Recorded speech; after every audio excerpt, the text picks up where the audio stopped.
tinitignan namin yung lupa namin dito. So, lupa ni Milan pala. And binebenta na namin. So, nandito tayo ngayon guys para bumili naman ng suit for baby Ivan. And at the same time, naubusan na kasi tayo ng body wash. So, ayan guys, nagbebenta siya ng onion dito.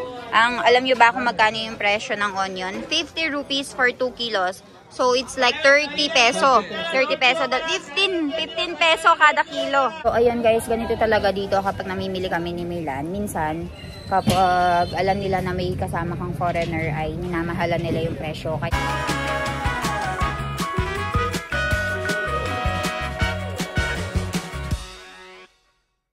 Hi guys, magandang umaga. So, ngayon, nandito tayo sa may palengke kasi tinitignan namin yung lupa namin dito. So, lupa ni Milan pala. And binebenta na namin kasi dito sa gilid ng lupa nila ay meron silang ginagawang establishment. And nag-worry kami na kapag nga itong establishment na ito ay natayo, hindi na mabenta itong lupa natin. So, we are disposing this property as soon as possible kasi for sure gagawin yung parking lot. And dahil nag-establish sila ng isang opisina dito, baka mabother sila na yung katabi nila ay opisina. So, ayan, papakita ko sa inyo. Nandito si Milan ngayon, kinokontak niya yung contractor nito kasi yung signboard namin ay inalis nila. Kaya, ayan. And today also, pupunta tayo sa palengke para bumili nga ng mga fruits, vegetables for baby Ivan. Kasi napansin ko sa anak ko, mahilig siya sa pagkaing Pilipino. Ayaw niya yung pagkaing Indiano dito. Gusto niya yung may sabaw-sabaw. So, papakita ko sa inyo. Ayan si Milan. Oh. Ito yung property natin, guys. Hanggang dito. Ayan, hanggang dito sa edge na ito. So, ginawa nila. Ayan. Binibenta na namin yung property na yan. Dito yung ginagawa, oh. Nakikipag-away si Milan dito kasi inalis nila yung board namin.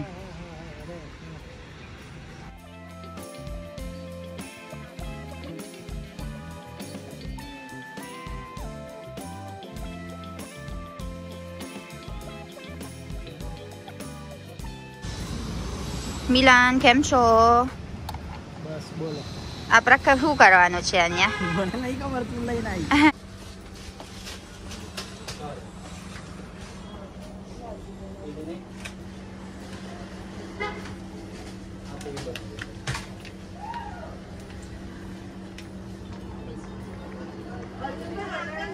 So, I'm thinking of buying spaghetti sauce pasta.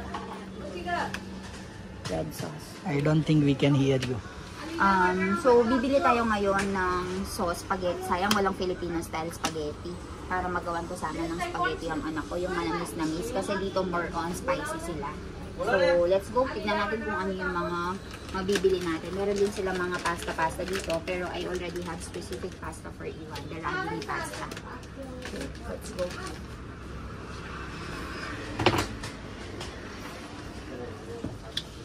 Need oil sa onion and garlic pala. At tare. Ave મારા છોકરોનું સૂટ લઈ લેવાનું છે. લગન મિલાન લગન કેટલા દિવસ પછી છે? 25 તારીખે. 10 દિવસ પછી, 9 દિવસ પછી. એટલે અમારા છોકરોનું બધું કપડા લઈ લેવાનું છે, હોદી કરવાનું છે આપણા. અને જોઈશું આવે શું કરવાના આપણે.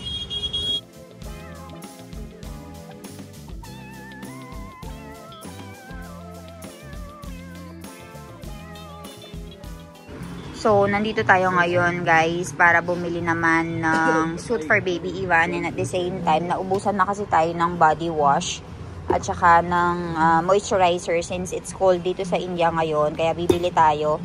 And then, mga damit pambata meron sila dito. So, I'm thinking of buying this suit at saka yung kulay orange. So, ayan siya.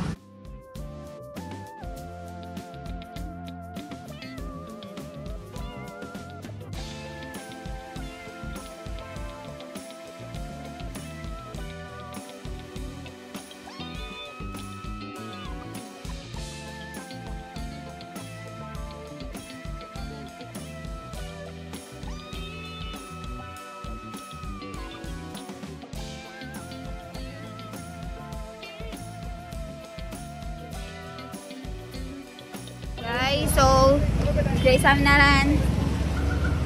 Guys, so tapos na tayong bumili ng damit ni Baby Ivan. Ang gagawin naman natin ngayon ay bibili tayo ng mga fruits and little bit of vegetables for him para may makakain siya as snack. So tara. Tignan nyo, very crowded. Kubaro. Bili tayo dito ng ating vegetables. And ng ating fruits for Ivan. Ayan yan. Cat wara. Ayan. This one, makay. Pachas na kilo. So, let's go. Meron din silang singgora dito. Seasonal fruit. That's singgora, right? What is the price for singgora? 50 rupiah panso. So, dito yung mga ano. 50 na panso. Makay 50. Ayan. Maraming bilihan dito ng mga vegetables, guys. Ay, ito, Milana. You like this one, right? Chala, let's go. Ay, I need garlic also, ha? Garlic. Go and buy garlic and onion, little bit. Pero, libot ko kayo sa market dito sa may India. Ganito yung itsura ng market nila. Samahan nyo kami ni Milan. So, dati, nung nagbebenta kami ng mga mangga dito, binabagsak namin. Di ba, Milan, when you're selling the mango, Yes. you're putting the mango here and then the sellers will gather around and then they will buy it on market price, no? Farmer's price, yes. We need dongri.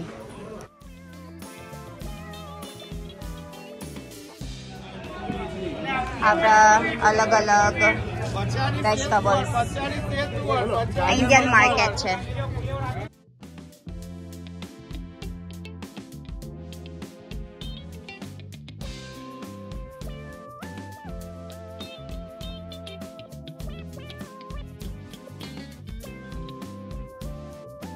Kubao, cheka ka. 50 ni be kilo.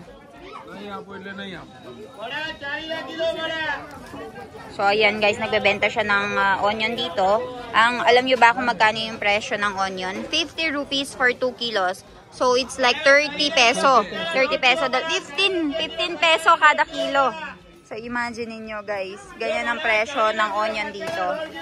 15 pesos kada kilo lang. Guys, so ayan, nabili tayo ngayon ng sweet potato and also for Ivan's carrot. Tapos bibili tayo dito ng makay or panso ka rider. Bas. Mekay is hot. So, let's go. Gagawa tayo ng sweet potato na i-fry natin. Kamote cube. Dito naman, bibili tayo ng makay. So, tara, bili tayo ng American makay.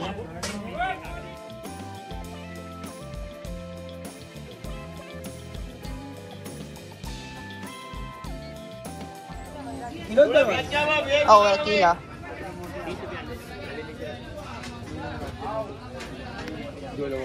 Boss, thank you. So, ayan guys, okay na.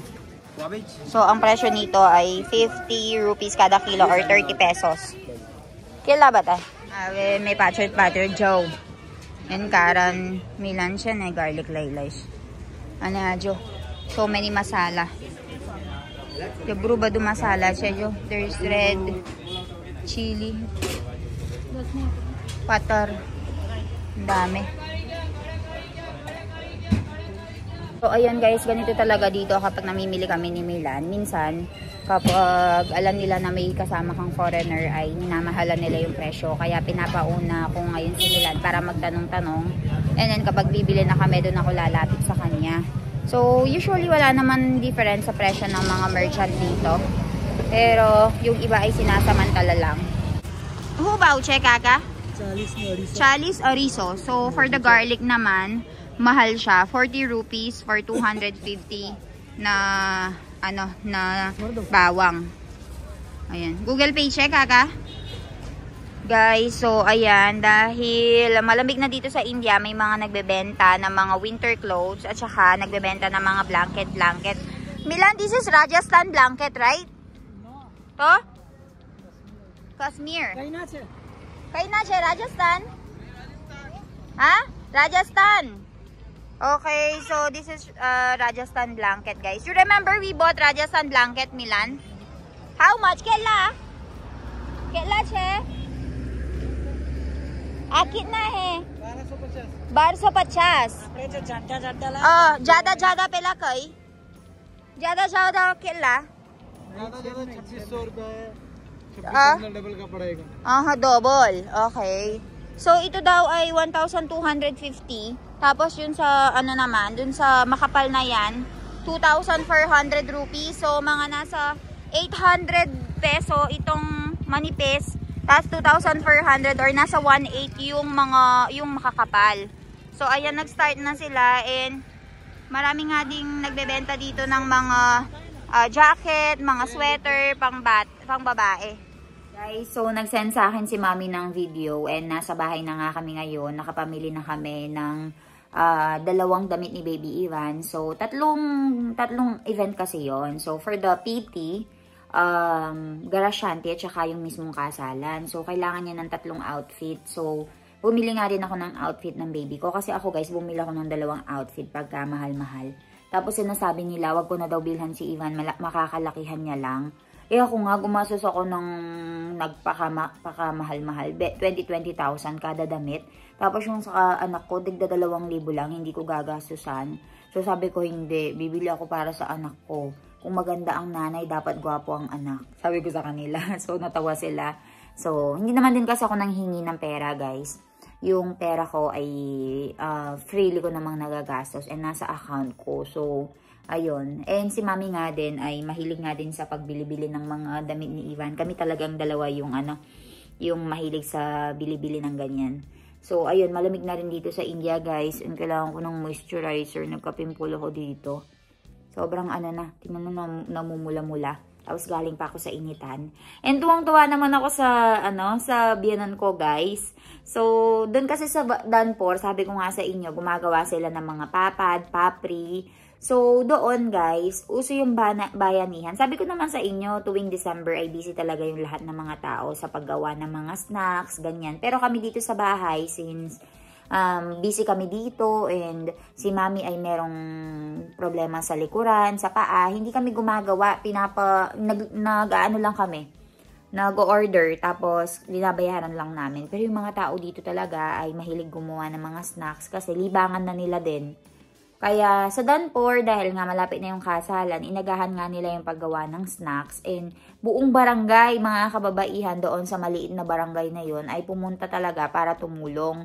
And tuwang-tuwa naman ako sa biyanan ko, guys, dahil very supportive talaga siya. And nag-video talaga siya. So, papakita ko yung mga sinute niyang video. Naging vloggeris-teris na si mother-in-law. So, ayan, panoorin nyo lang yung video and I'll see you tomorrow. So, panoorin nyo yung mga clips na kinuha niya. Naging vlogger na siya.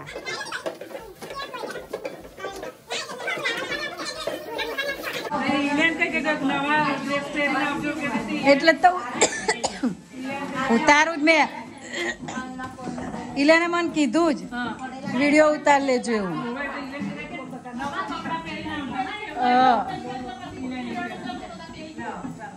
આ બધા પાપડ બનાવશે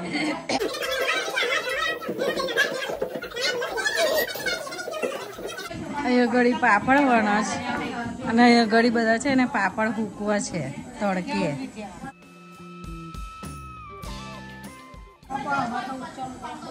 આ તડકે હૂકવા છે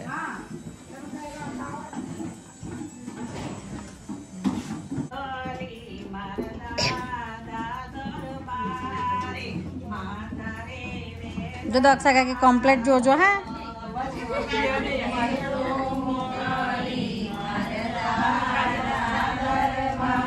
શું કરો તમે હવે ફુવા કમ એવું એટલે બનાવવી પડે કમ ગણપતિ બાપા હારું ને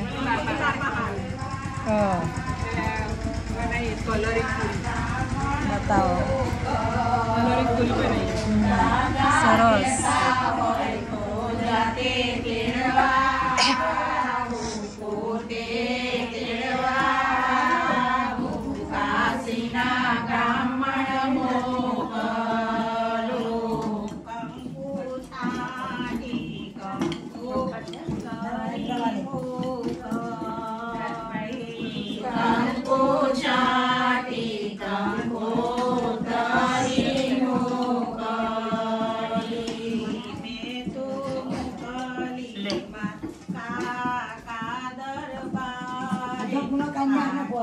વાંધો નહીં લા.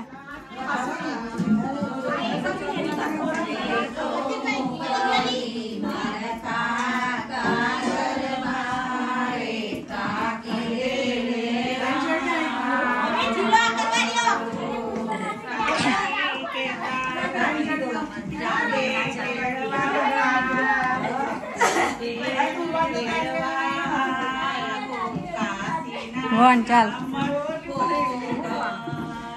રજા મીના મામી વણા છે કે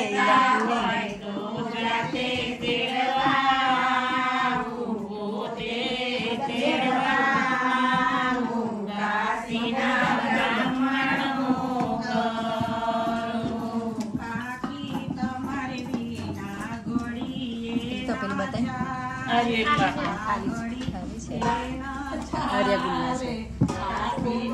ખોલો ને પેલો ડબ્બો ખોલો ને પૂરી લોટ વાળો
આવું કરે છે હું તું પૂરી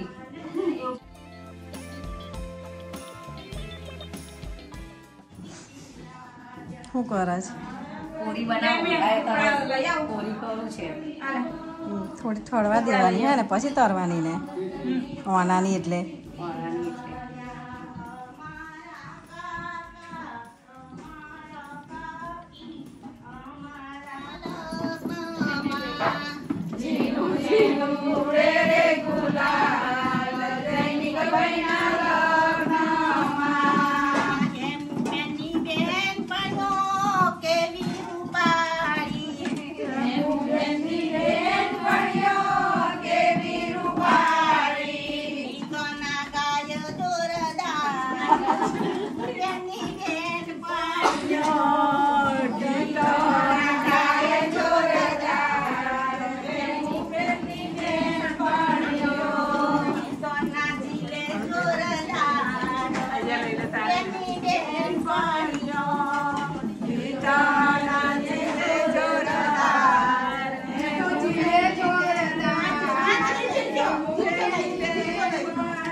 જા હર્ષા બબે જોરદાર પૂરીઓ તરસ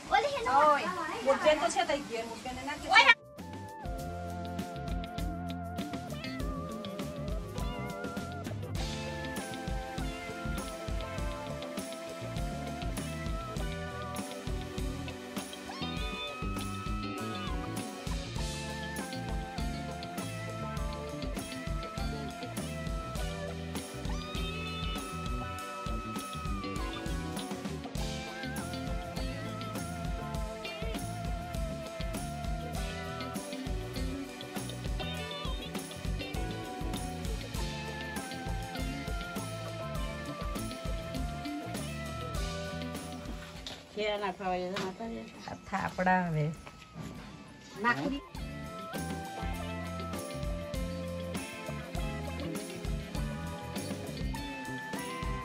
ચાલો બોલો એવું બોલો આવું તારો ચાવે બધા હા તારો થાપડા મઠિયા બનાવીએ છીએ એવું પૂરીઓ પતી ગઈ પૂરી પતી ગઈ હવે મઠિયા તરીએ એવું છે હા હા બરાબર તમારે જેવાને ખવડાવવા જોઈશે ને હવે હવે એવું તો કીધું ના જમાઈનું હું કહેવાય ને તારે અમે તો પછી આવીશું પહેલા તો તમે લોકો ખાશો યાર ગામના તો ચાલે ના ના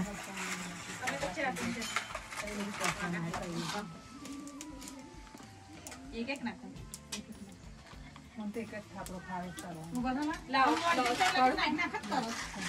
નાલી નહીં